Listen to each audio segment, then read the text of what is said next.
Hello everyone, my name is Kode, and today we're going to be playing more Hiveswap Friendsim. I think I said last time that I would be recording more tomorrow, and of course, if you pay attention to the dates, this really isn't what you would call tomorrow.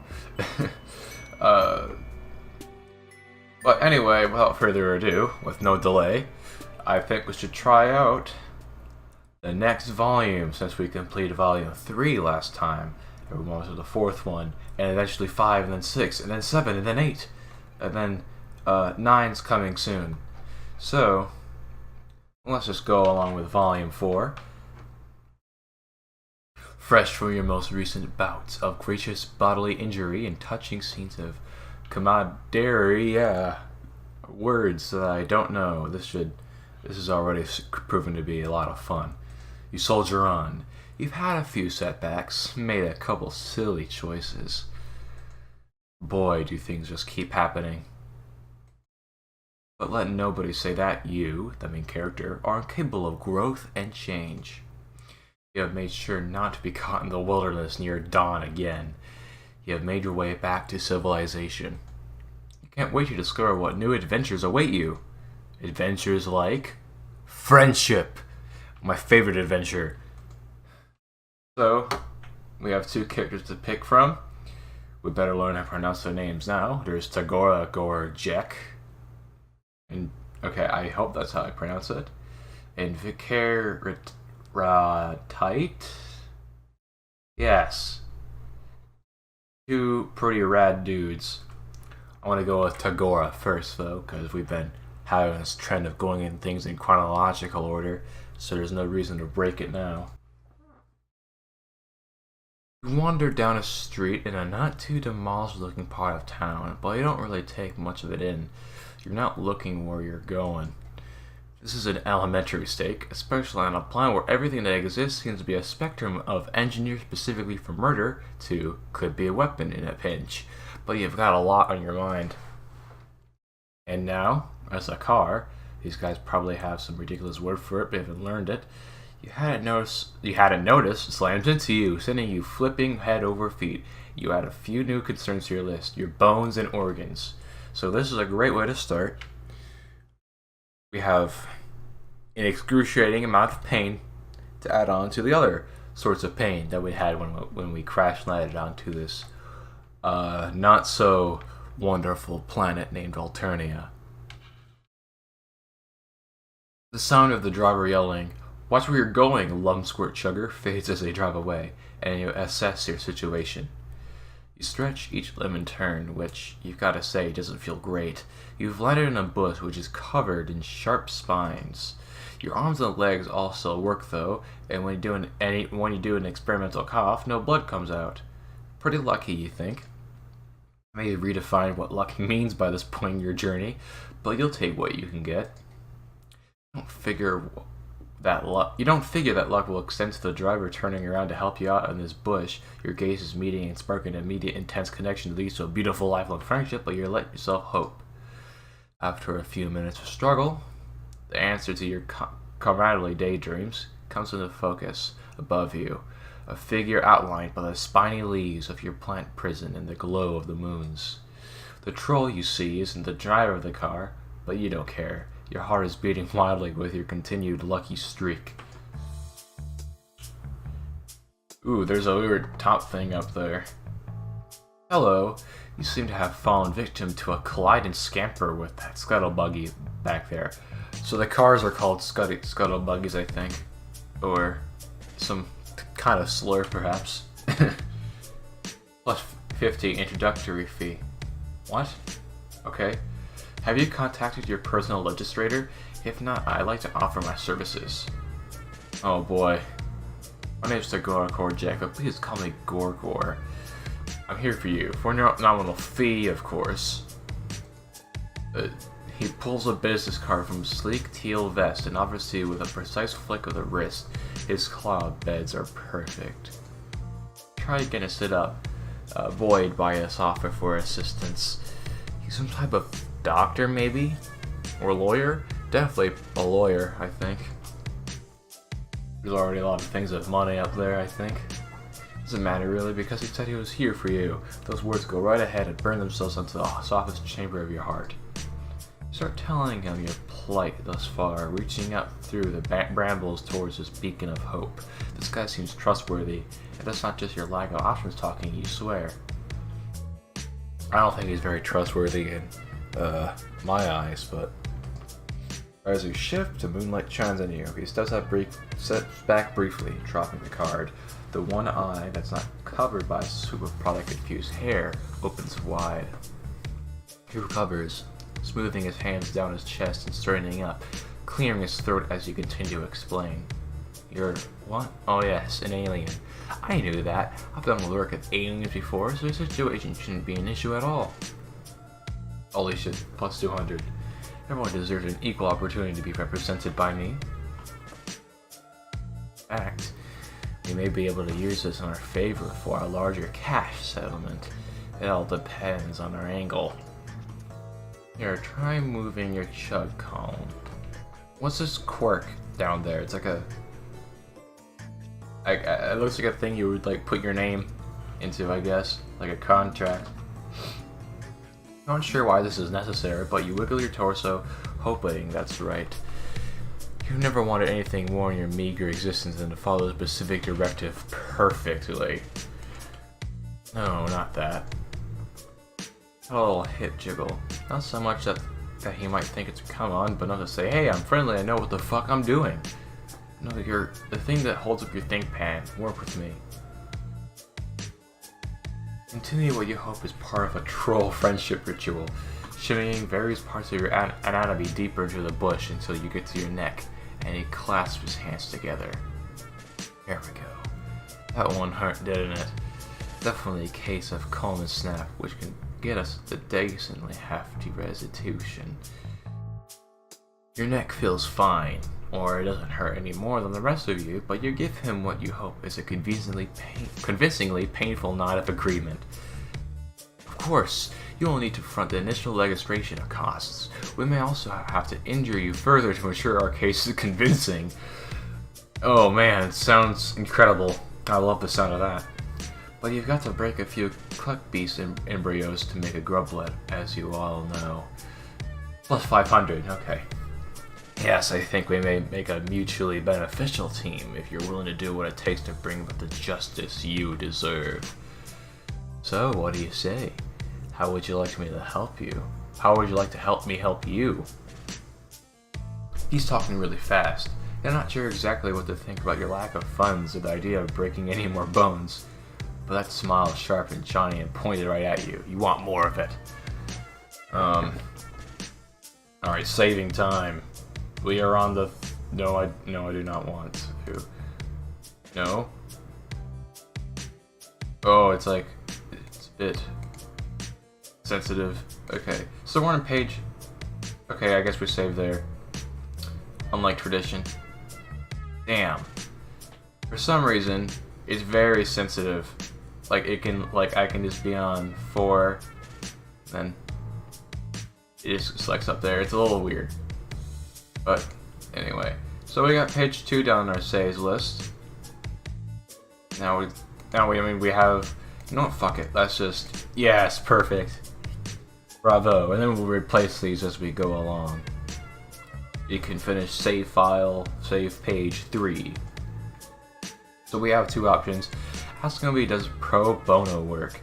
Or, tell him about the heaps of money you definitely have. We'll choose this.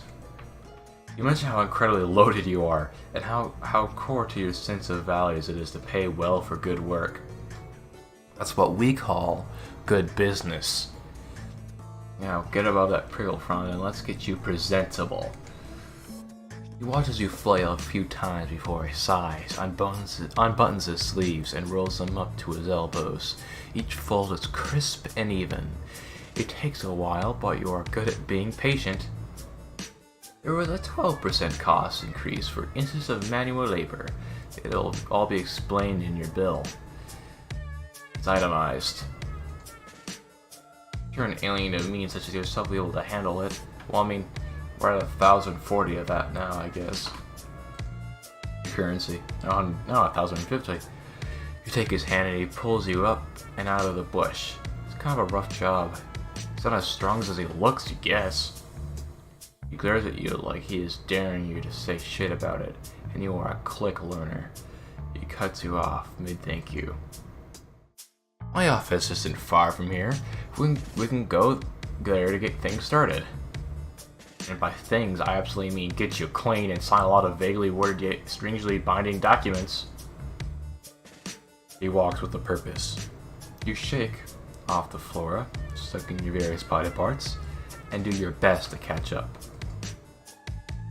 From the outside, his office basically just seems like his hive. You've learned a thing or two during this shitstorm of cultural exchange, though. You gotta pay it cool when a potential friend invites you home. You never know what cages or monsters or methods of exploration that they might have lying around. You want to prepare a nice, chill look on your face for whatever carnage you're about to be confronted by. It doesn't work. Your face falls to bewildered hell when you walk inside because it's all chrome and glass and broad white walls in there. Is that a ferret, Lucis? On the left? It's pretty rad looking. It's like that he bought the fanciest looking crate and barrel display room he could find, down to the last useless minimalist accessory, and then never sat down in it. His Lucis, a ferret, I was right, is chilling on an enormous silver thing that's halfway between the throne and a play tower. Everything is clean and bright and at perfect right angles. You don't see any weapons anywhere. Sounds like my Doom maps, haha! I apologize for that joke, actually. I don't think that would make a lot of sense to a lot of people. It's fucking creepy. You ask him if he just moved in, because polite conversation seems like maybe the best thing you can do. In the absence of something specific to focus your fear on, you're just sort of a little afraid of everything. You're not paying me to learn my life story unless you'd like to. In that case, no, I've lived here most of my life. I'll go ahead and add that to your bill. Holy shit. Okay, yeah, that's our bill, isn't it? Definitely. We owe a lot. You start one of the chairs. Should you sit in it? By all means, do not make yourself at home. Head straight to my evolution trap while I prepare our contract. You really want to connect with this guy, and you like how you just vibe there, where you're thinking about sitting your bedazzled ass in his fancy chair to get totally tell you totally tell you were thinking it. But I'm just having some great stuttering right now, like stuttering, I should say. You don't want to be friends badly enough to walk straight into something that has the word trap right there in its name without at least pondering it for a second. You become savvier during all this.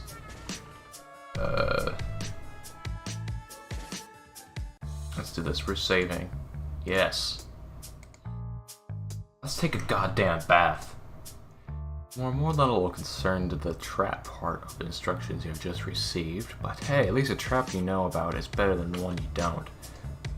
And with everything else, you see no freaky pristine, he has to be hiding some evil somewhere. You wonder if it's a dungeon. A dungeon could be cool. The ferret bounds down off his pedestal and jerks his head for you to follow it. You do because it seems like a regular thing to do, and Tagora is busy on his computer. It leads you to a bathroom, which is as fancy as clean as everything else you've seen. There's like this weird rainbow thing on the right, like a little lubricant, or soap. The Lucis chitters at you for a second, squirms its big noodle body around and leaves, shutting the door behind it. You wait a second till it's probably gone before you test the handle. It's unlocked. Huh. What the point, or motive, might be for leading to his room until you turn and see yourself in the mirror? That is some haggard looking stuff right there, so fair. You're flying by the seat of your pants, but you guess maybe you're supposed to take a bath? If not, and he gets pissed and leashes the ferret on you, at least you'll meet your maker nice and clean. You half expect some indiscernible goo or blood something to come out of the faucet in the weird lumpy tub, but thankfully it's just water. Once you're in, you take a look at the truly inordinate amount of bath products you have at your fingertips. There are 3 shelves of little bottles and soaps, and unidentifiable, well, there's some accessories by the tub alone. There's even more by the mirror. The label is all gibberish, of course, but you sniff a few until you find something flowery and go to town. You You take more time than you should in there, but you haven't experienced a moment of luxurious solitude in a bit. Full-time friendship searching can be difficult work. It's a good time to recharge. Once you're freshly scrubbed and dried, you slather yourself head to toe with some lotion you find in an iridescent vial. You doesn't mind you using it. You want it to be presentable, and this stuff is sparkly. You're starting to feel rejuvenated as hell, ready to knock this friendship stuff right out of the park. I think we're doing pretty good. You leave your dirty, torn-up old clothes on the floor, wrap yourself in one of the many satin bathrobes full on a shelf, and head back out to find Tagora. Standing up in his foyer, waiting with the contract he typed up for you. When he sees you, his eyebrow ticks up. So you went with the Rainbow Drinker Serum, full body application. Bold choice. I mean, it's an incredibly rare and expensive product, and I do expect it to be remediated, but I won't lie, it works. Holy... Okay, that was a lot. Yeah, sure, that stuff. You don't want to let on that you don't know what it is, since he seems impressed.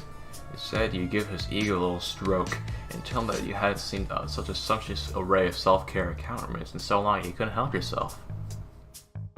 Not everyone takes skincare as seriously as they should. Assumed that you were taking forever in there because you got lost or didn't know how to use the evolution trap. I had to consider the possibility that we were just doing a regimen. Noted. Ooh, minus 500. You hold your arms out to admire the well-hydrated sheen you have going on. This time you're not really even bullshitting. It just does actually look pretty good. Tagora seems like he's struggling. He keeps opening his mouth to say something, then changing his mind. He's clutching the documents in his hands like a flotation device. He looks down at them, then back at you. I typically only use that particular product to highlight my cheek blades, but there's no real reason you shouldn't apply more liberally, especially if cost isn't an issue. A little drastic for my personal style, but there's a certain unorthodox glamour to it. Next bit looks like it hurts him a bit to get out. Do you? Would you like to step outside to see the full effect? You bet your ass you would. You're curious about what he means by effect, and this seems like more fun than signing stuff. He places the documents down on his desk like they're made of glass, not paper. He looks up at his Lucis, he sort of tilts his head to his side.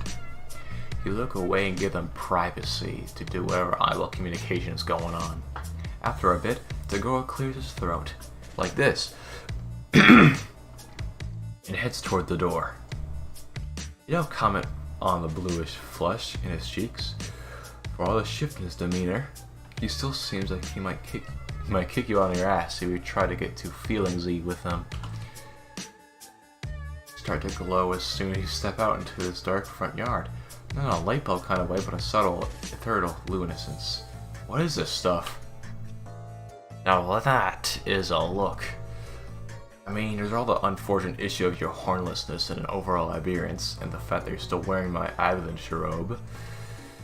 But it's cutting edge, I'll give you that. You look almost like a real one. You don't know what that means, but you want to roll around eternally in the praise part. You ask if the look will help your case. Oh, right, your case, of course.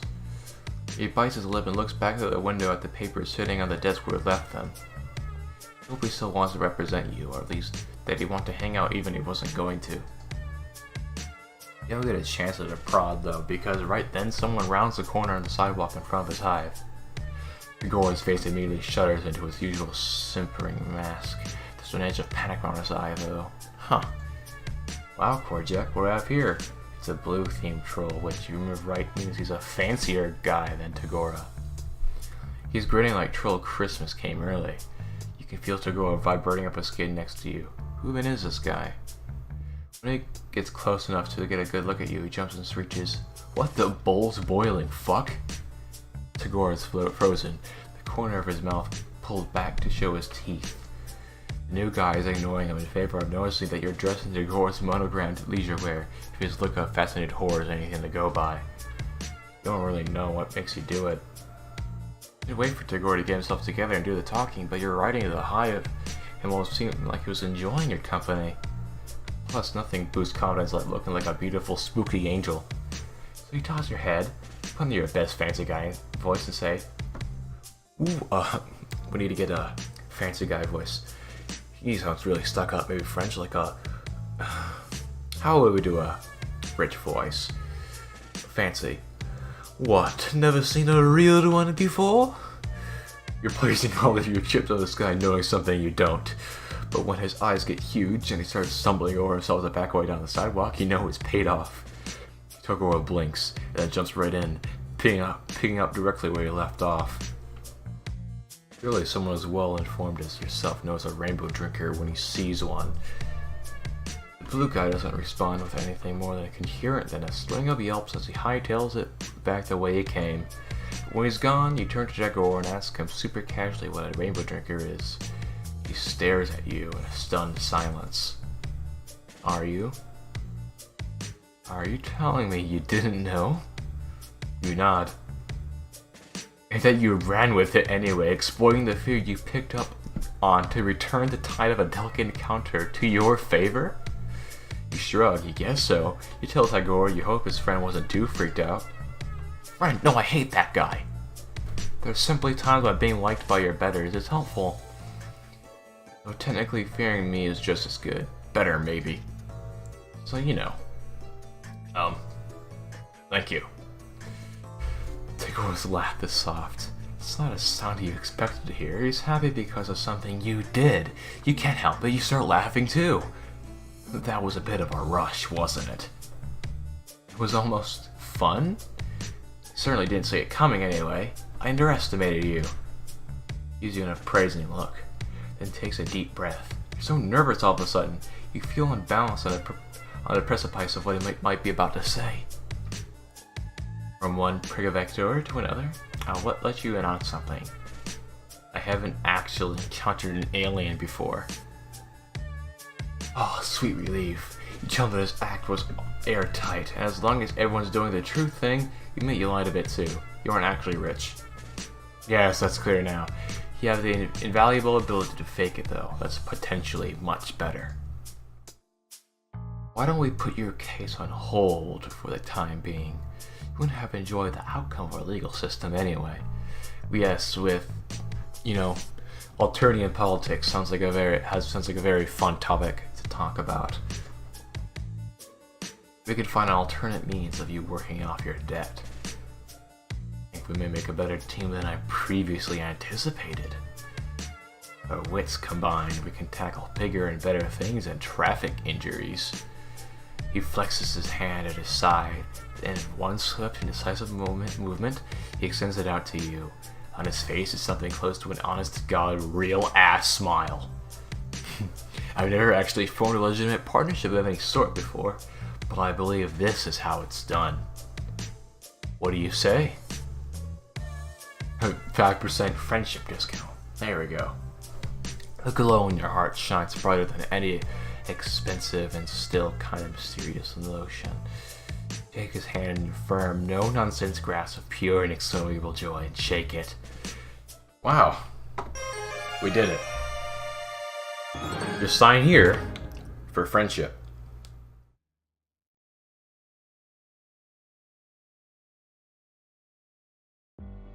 Alright. We did a pretty good run. We did all the right things that we could, but there's still a little bit more to be done. Let's see what happens if we did this option, the no entrapment, please. You tell him you would rather stay away from any and all traps, if that's alright. Yes, our main character does not like traps. He probably isn't a fan of a lot of modern anime as well, judging from this new information we have just discovered. We have a very deep character. We know that he has the ability to make a lot of friends. He just wants to make a lot of friends, and he has a dislike for traps. This is what you call character development, by the way. You mentioned that you think that's a better move for both of you. Something tells you that this guy wants to know what's in it for him. Probably all the time he said explicitly that. You do have the vibe going after all. You taps a claw on his chin and looks up to you and down. He takes his time. You try not to blush, no matter how exacting his glaze is. You present a solid case. Looks a lot more than a bit repellent. It may make the pitiable lost alien angle more emotionally effective. You look like you just got run over. Brown. It takes you a second to realize it didn't just say his physical emotive response instead of doing it with his face. He's giving you a direction. You stick your lower lip out and try to look as pathetic as possible. Yes, this is really working for me. It's awful. It's awful. Completely repugnant. Your general squalor should function as a simple manipulation tactic, no matter which direction I decide to spin it. The praise makes it hard to keep frowning, but you do your best to keep it up. Even hunch over a bit and shamble a few meager steps towards him. Great, yes. That's enough, no need to come any closer. Plus 450, seriously, you smell terrible. Okay. We'll skip the hygiene and get straight to the best part. Bureaucracy, sorry. Bureaucracy. Who knows? I'm tired, okay? Stay right there and don't get any of your crusty alien orifices near my decor. I'll go print out our contract and we can move on. Pretend that you're a statue, well, he types things, then prints the types things, then staples the printed things. His ferret loser stares at you with beady interest. You stare back, completely motionless. You wonder how often Gorgor's friends over. He brings the packet over to you and hands you a pen. Read this. Or don't. Sign it either way. The standard legislator agreement tweaked a bit to accommodate your particular situation. No, you agree to submit your testimony to be judged and will accept whatever subjugation you see. You recognize that extension winning for me to represent your local account for your person. We discuss to you in an event of your phone line, an executive of your account's blah, blah, business, sure the same where you're from, or starts at each place you're to initial. Sure was a lot of stuff you just got told real fast. You were trying to listen, really, but he winked at you early on in his monologue and it was really distracting because you couldn't stop thinking about if you could incorporate a wink into his secret handshake, maybe. Anyway, regular legal jargon, yeah. Just like all the times you click to say you read the terms and conditions, any old harmless social media stuff never ends up being relevant. Show off your exquisitely polished John Hancock as many times as it takes. Excellent, excellent. Everything's in order then. Are you ready to head out? Oh, like, now? Now? The now? You're not ready. Do you look roughened up enough? Will your bones need to go through any more deals with subjugator? Does Tagora no sweep like the one you're fucking in, as they say? Pardon the language, it's an idiom. It means it's time to fucking go.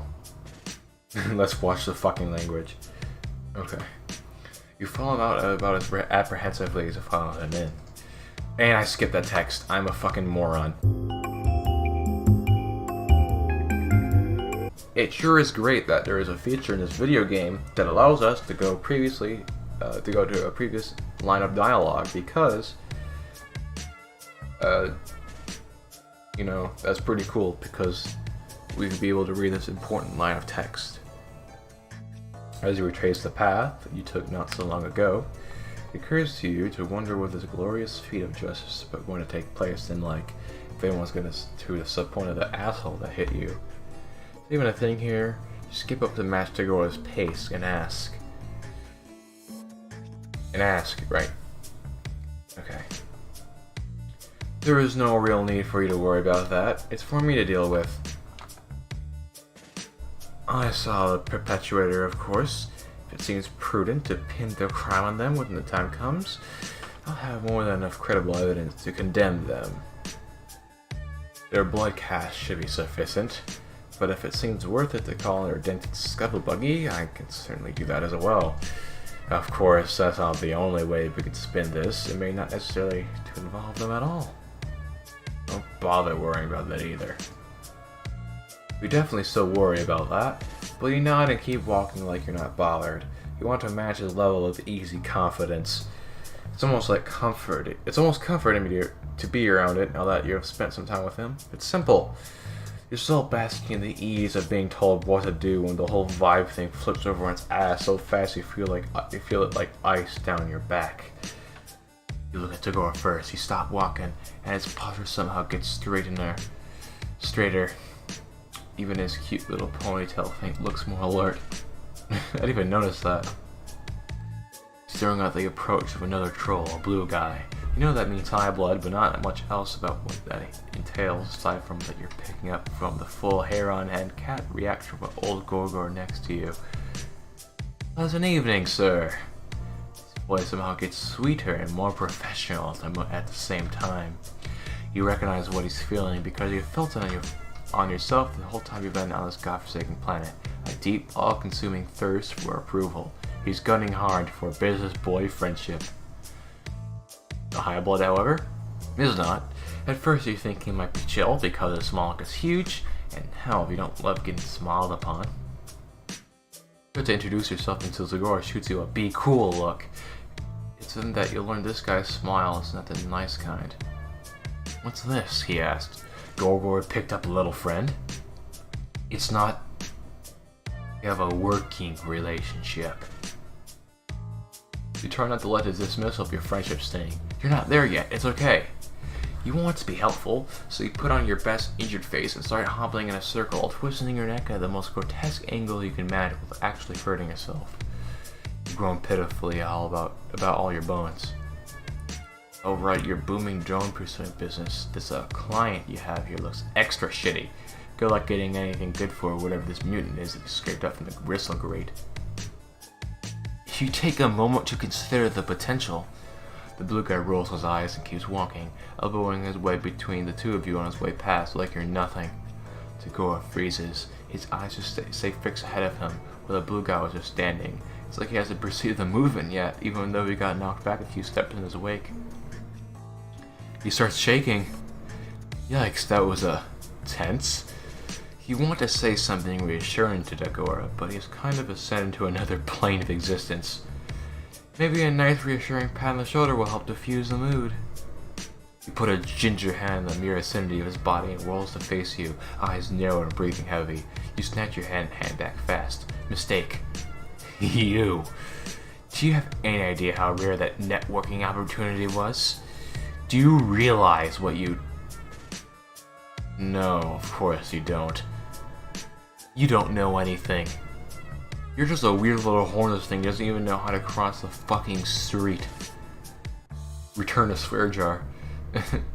Starts laughing all high-pitched and weird. Up until now, he seems so slick, so inflammable, that Gorgor is hard to reconcile with the one pacing back and forth, hollering and glabbing at his face. He's pretty goddamn flapped. Oh boy, you really screwed up, huh? Maybe your busted neck routine was not convincing enough, or too convincing. Either way, you figure now might be the time to bow out before the scene really blows up. You tell him so. Your neck is fine. Look, your headbang's a bit to prove it. No. A deal? It's a deal. It's a deal. He breathes in slowly through his nose. Alright, Gorgor. Remember your mantra. Closes his eyes. After an awkward minute of watching him whisper something unintelligible to himself, he opens them and immediately starts up that bonkers pace again, so you scatter to catch up. He keeps talking, though by now he's just talking to himself, with you as an eavesdropping barnacle with really slow legs. The little manic giggles bubble out in between his sentences. We're headed toward justice, alright. Keep walking, we're seeing this through. Got a bottom line to uphold. Okay, not bad. Maybe things are so cool between you. Maybe this lawyer-client relationship still has a chance to blossom into something more. You venture a friendly type topic and ask him about his mantra. He stops walking and looks at you like you shat on his loosest grave. You don't just ask someone what their mantra is. Maybe not so cool. He shivers, spooked, and turns his stanky stare from you to the path you're on. After a moment, he smooths back all the hairs he shook out of place during his freak-out, pivots, and turns down a side street. Anyway, I was about to say, there are many ways to fulfill the terms of our contract. I was hoping this would lead to a more stimulating evening. I was prepared to get into it with you, for you. But it's come clear this partnership is no longer worth the work. Especially now that I will have to consider the significant career setback I just experienced at your feckless hand. So instead of wasting any more of my time or yours, let's take a shortcut to the same end result, sparing us both the agony of enduring a long court battle in the proximity of one another. Here's your verdict. You're guilty. Guilty? Wait, wasn't supposed to be the other guys on trial? You look around, panic rising in your chest.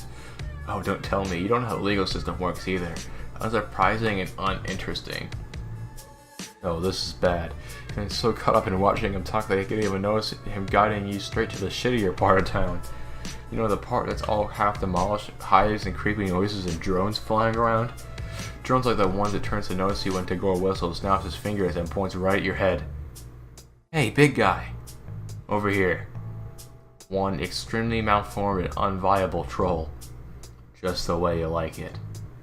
You shouldn't feel surprised at this portrayal, maybe, but you do, for a second anyway. Then you focus on yelling and scanning for possible debris to eye under. Tagora starts backing away as the drone gets closer. There's a sewer this next straight over. You probably won't make it. But if you do, check your pocket. Oh, okay. Wow, he's an asshole. That's a way to end a friendship. Now, we have one more choice to make, and we should ask him if he does pro bono work. Yes, that sounds like a great decision that will not somehow lead to a very unfortunate decision. Unfortunate line of events. You thank him profusely for his offer to help and explain that while his situation hasn't exactly left you very rich, you'll pay him back in glorious friendship, the most infinite of resources. Lay it on thick. Seems like a guy who can appreciate a good deal when he sees one, and you can't imagine a better deal than this. You reach both arms up, waiting for him to scoop you up out of this pain plant like the gentle baby that you are. Sorry, I don't do charity. Such a shame too. I was hoping working with an alien might make for a more interesting day than usual. Turns on his heel and walks away, his high ponytail swishing behind him. Friendship is not a currency. That is one way to seriously fuck up. Incredible. Anyway, this was a very interesting video to record because, you know, I fucked up several times. So I skipped ahead of dialogue. I had to look at the help menu. That was pretty fucking hilarious. I could have pronounced some words. I stuttered a bit. It was a very unfortunate series of events. But next time we're gonna be working on Volume 4 again with this other guy from memory. It's Vakar, and I hope I got that since I repeated that. I said his name at the beginning of the episode. And then on to 5, and on to 6, and on to 7, and on to 8. And then eventually 9, and eventually 10, 11, 12, 13, 14, 15, 16. All the above. It's going to be incredible. Anyway, I hope you had a great time watching this. I would appreciate if you left a comment of me stuttering. I would like every time I stutter, you could like leave a timestamp. That'd be pretty rad. Anyway, just have a great day. Have fun. Drink water always. I know I always do during these recordings. And I'll see you in the next video.